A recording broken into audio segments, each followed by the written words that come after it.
ကဲဒီချင်းကိုကျွန်တော်ကျေသူတို့ရဲ့ဖြစ်ချင်းတင်းပြမယ်နော်ဒီချင်းကိုတီးတက်တဲ့လူဆိုရင်ကြော်လိုက်လို့ရပါတယ်ဒီဗီဒီယိုမတီးသေးတဲ့လူတွေအတွက်ကျွန်တော်ဖြစ်ချင်းကျွန်တော်တီးပြပေးပါမယ်နော်ဗီဒီယိုကိုအစဆုံးကြည့်ရအောင်ကဲစားလိုက်ကြစို့နော်ဖြစ်ချင်းတီးပြမယ်နော်ကဲ15ဒီကနေစမယ်နော်15ကနေတီးကျိုးကိုဒီလို pull up pull up pull up pull up ပြီးရင်ဒီမှာရော pull up ကဲစပြမယ်နော်15နဲ့စမယ်နော်ကဲ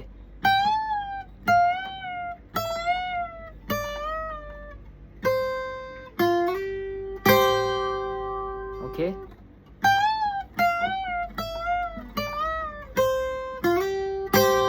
โอเคဖြည်းချင်းကျွန်တော်တီးပြရတယ်နော်ပြီးရင်နိကိုโอเคဒီတိပြန်သွားမယ်နော်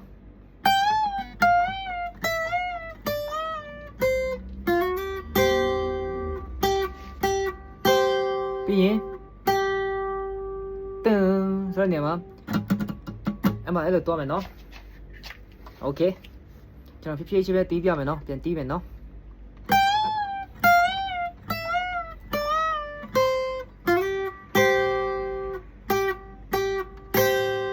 ပြီးရင်အဲ့လိုလေးတွားမယ်နော်ဖြည်းဖြည်းချင်းနော်ဖြည်းဖြည်းချင်းโอเคရတယ်မလားကဲအဲ့ဒီပြန်သွားပြမယ်နော်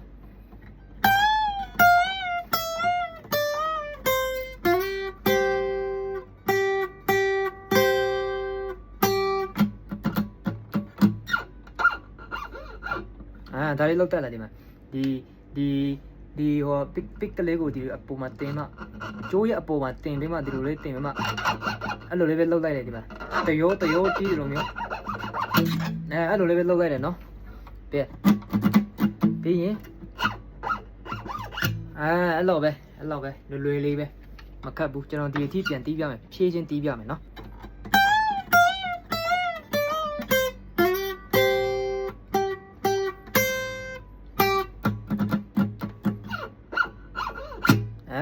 အဲ့ဒါပြီးရင်ကဲလာပါပြီအလုံးလာပါပြီဒီနောက်ဆုံးသားလေးပါနော်ဒီကနေစမယ်နော်တန်အဲ့ဒါဒီကနေစမယ်နော်ဖြည်းဖြည်းချင်းကျွန်တော်တီးပြမယ်နော်ကျွန်တော်လက်ကိုမြင်ရတယ်မလားကျွန်တော်မီးလေးတေချာထိုးထားတယ်မြင်ရတယ်မလားအဲ့မှာကြည့်လိုက်နော်ကဲစမယ်โอเค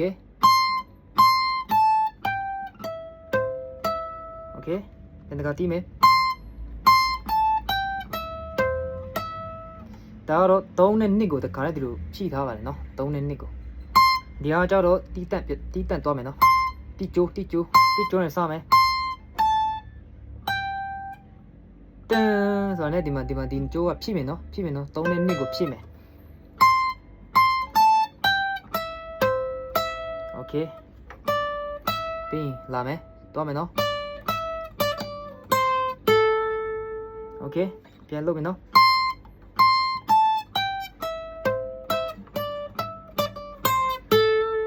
โอเค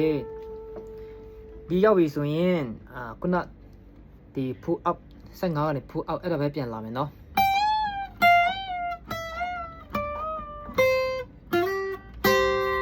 ပြီးရင်ပြန်တစ်ခါလာမယ်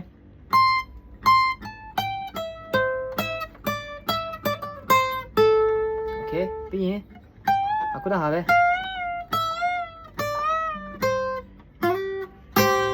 โอเคဒါအစအဆုံးပါနော်ဖြည်းချင်းနဲ့ကျွန်တော်တင်ပေးထားပါတယ်အစအဆုံးအဆင်ပြေလားမသိပါဘူးအဆင်ပြေတယ်ဆိုရင်ကျွန်တော်အဆင်ပြေကြောင်းပြောခဲ့ကြပါအဆင်မပြေဘူးဆိုရင်လည်းပြောခဲ့ကြပါကျွန်တော်နောက်တစ်ခါကျရင်တေချာလေးနောက်ဗီဒီယိုတွေမှာတေချာလေးပြန်ရှင်းပြပါမယ်ကဲအခုဒီလိုလေးနဲ့ပြန်တစ်ခါကျွန်တော်တေချာလေးမြင်အောင်ဖြည်းချင်းတီးပြပါမယ်နော်ကဲ15ကနေစမယ်နော်15ကနေဒီလက်တကြွေလေးနဲ့15ကနေ pull up နဲ့စမယ်နော်ကဲစပါပြီဖြည်းချင်းတီးမယ်နော်